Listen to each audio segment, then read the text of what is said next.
இந்த படம் எல்லாருக்குமே பிடிக்குமான்னு கேட்டா இல்லைன்னு தான் சொல்லுவேன். ஏன்னா படத்தோட ப்ரொடியூசரான சித்தார்த்தே இந்த படத்தை ஒரு செட் ஆஃப் ஆடியன்ஸ்க்கு மட்டும்தான் நாங்க எடுத்தோம்னு சொல்லி இருந்திருப்பாரு. ஜில்ஜங் ஜக் ஒரு மிகப்பெரிய வெற்றி படம், எங்களுக்கு ரொம்ப நல்ல லாபம் கொடுத்த படம்.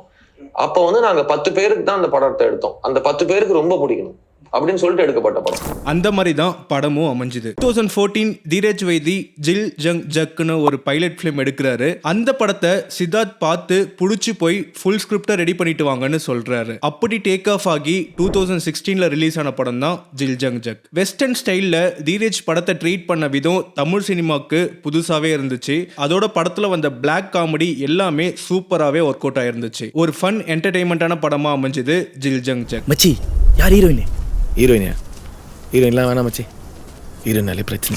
படத்தில் வந்த சாங்ஸ் எல்லாமே ஹிட் ஆச்சு. ரெட் ரோடு, டோமரலாடு சாங்லாம் இன்னைக்கும் என்னோட பிளேலிஸ்ட்ல ஓடிட்டு தான் இருக்கு. தீரஜ் வைத்திக்கு இந்த படம் ஒரு சக்சஸ்ஃபுல்லான டெபியூவாகவே அமைஞ்சது. பட் அன்பார்ச்சுனேட்லி இந்த படத்துக்கு அப்புறம் இவருக்குமே எந்த படமுமே ரிலீஸ் ஆகல. கட் பண்ணா 2023 லியோ படத்தில் ஒன் ஆஃப் த ரைட்டரா ஒர்க் பண்றாரு. அதுக்கப்புறம் ஆர்யாவோட தி வில்லேஜ் வெப் சீரிஸ்லயும் ரைட்டரா ஒர்க் பண்ணிருக்காரு. இது எல்லாத்தையுமே பார்த்துட்டு இருந்த சித்தார்த் அவரை கூப்பிட்டு ஏன் எதுவுமே பண்ணாம இருக்கன்னு சித்தா படத்தோட உனக்கு தான் சாங்கோட மியூசிக் வீடியோவை டைரக்ட் பண்ண சொல்றாரு. 10 வருஷம் ஆயிடுச்சு ஜில் ஜங் ஜக் ரிலீஸ் ஆகி. பட் அடுத்த படம் தான் எதுவுமே ரிலீஸ் ஆகல. சீக்கிரம் அவரோட அடுத்த படத்தோட அனௌன்ஸ்மெண்ட் வரும்னு நம்புறேன்.